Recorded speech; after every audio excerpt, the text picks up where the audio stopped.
Kalamassery polytechnic ഹോസ്റ്റലിലെ കഞ്ചാവ് വേട്ടയിൽ വിദ്യാർത്ഥികളുടെ ലഹരി ഉപയോഗത്തെക്കുറിച്ച് 1.5 മാസം മുൻപ് ഉന്നത വിദ്യാഭ്യാസ വകുപ്പിന് പരാതി നൽകിയിരുന്നതായി കോളേജ് അധികൃതരുടെ വെളിപ്പെടുത്തൽ.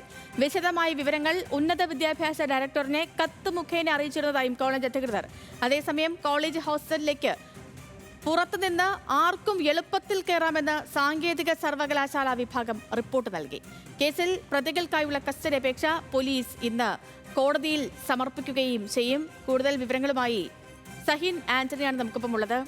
Sahin, good morning. ഈ കളമശ്ശേരി കളമശ്ശേരി കോളേജ് ഹോസ്റ്റലിൽ നിന്ന് കഞ്ചാവ് പിടിച്ചെടുത്തതിന് പിന്നാലെ പുറത്തു വന്ന കാര്യങ്ങളൊക്കെ വളരെ വിശദമായി തന്നെ നമ്മൾ സംസാരിച്ചതാണ്. ആര് ലഹരി എത്തിച്ചു, ആർക്ക് വേണ്ടി ലഹരി എത്തിച്ചു തുടങ്ങിയ കാര്യങ്ങളൊക്കെ വ്യക്തമായതുമാണ്. പക്ഷേ ഇപ്പോൾ പുറത്തു വരുന്ന സംഭവങ്ങൾ അനുസരിച്ച് ഈ കോളേജിനെതിരെ പോലും, അല്ലെങ്കിൽ ഈ മാനേജ്മെന്റിനൊക്കെ എതിരെ പോലും, അല്ലെങ്കിൽ അധികൃതർക്ക് നേരത്തെ ഈ കാര്യങ്ങളൊക്കെ അറിയാമായിരുന്നിട്ടും ആരും നടപടി എടുത്തിരുന്നില്ല എന്ന തരത്തിലുള്ള വിവരങ്ങളാണല്ലോ പുറത്തു വരുന്നത്. കാരണം 1.5 മാസം മുൻപ് തന്നെ ഇതുമായി ബന്ധപ്പെട്ടുള്ള പരാതികളൊക്കെ അറിയിക്കേണ്ടവരെ അറിയിച്ചിരുന്നു. പക്ഷേ അവരിൽ നിന്നൊന്നും വേണ്ട പരിഗണന ലഭിച്ചില്ല. ഉപയോഗം തടയാൻ അവരാരും ശ്രമിച്ചില്ല തുടങ്ങിയ ഗുരുതര ആരോപണങ്ങളാണല്ലോ പുറത്തു വരുന്നത്. അതായത് നമ്മൾക്ക് ഇപ്പോൾ പുറത്തു വരുന്ന വിവരങ്ങൾ വെച്ച് നോക്കുകയാണെങ്കിൽ നേരത്തെ തന്നെ കോളേജ് ഇക്കാര്യമെല്ലാം ഉന്നത വിദ്യാഭ്യാസ ഡയറക്ടർ അടക്കം അറിയിച്ചിരുന്നു എന്നുള്ളതാണ്. കോളേജ് ഹോസ്റ്റലിലേക്ക് ആർക്കും ഏത് സമയത്തും കയറി ചെല്ലാം. അത് വളരെ എളുപ്പത്തിലുള്ള കാര്യമായിരുന്നു. ആർക്കും കോളേജ് ഹോസ്റ്റലിൽ കയറി ഇറങ്ങാം എന്നുള്ളത് മാത്രമല്ല, ഈ വിദ്യാഭ്യാസ ഡയറക്ടർക്ക് ഇത്തരത്തിലുള്ള അറിയിപ്പ് നേരത്തെ തന്നെ കോളേജ് നൽകിയിരുന്നു എന്നുള്ളതാണ്. കൂടാതെ സാങ്കേതിക സർവകലാശാല ഒരു റിപ്പോർട്ട് സമർപ്പിച്ചിട്ടുണ്ട്. അതിൽ തന്നെ ജോയിൻറ്റ് ഡയറക്ടർ നേരിട്ടെത്തിയാണ്, ഫിറ്റർ കോളേജിൽ നേരിട്ടെത്തിയാണ് ഇതിൻ്റെ കാര്യങ്ങളെല്ലാം അറിഞ്ഞത്. വിദ്യാർത്ഥികളിൽ നിന്നും ഒപ്പം തന്നെ അധ്യാപകരിൽ നിന്നുമെല്ലാം മൊഴിയെടുത്തത്. അതിൻ്റെ എല്ലാം അടിസ്ഥാനത്തിലാണ് ഒരു റിപ്പോർട്ട് ഇപ്പോൾ സമർപ്പിച്ചിരിക്കുന്നത്.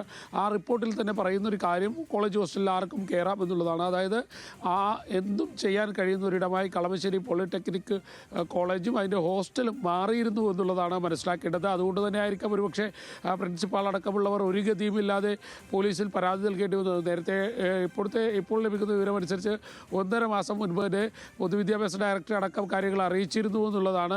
അങ്ങനെ വരുമ്പോൾ സ്വാഭാവികമായും അവിടെ നിന്നൊരു നടപടി ഉണ്ടായില്ല. അതുകൊണ്ട് തന്നെ സ്വാഭാവികമായും അവർ പോലീസിനെ സമീപിക്കേണ്ടതായി വന്നു. എന്തായാലും പോലീസ് കൃത്യമായ നടപടിയാണ് സ്വീകരിച്ചത്.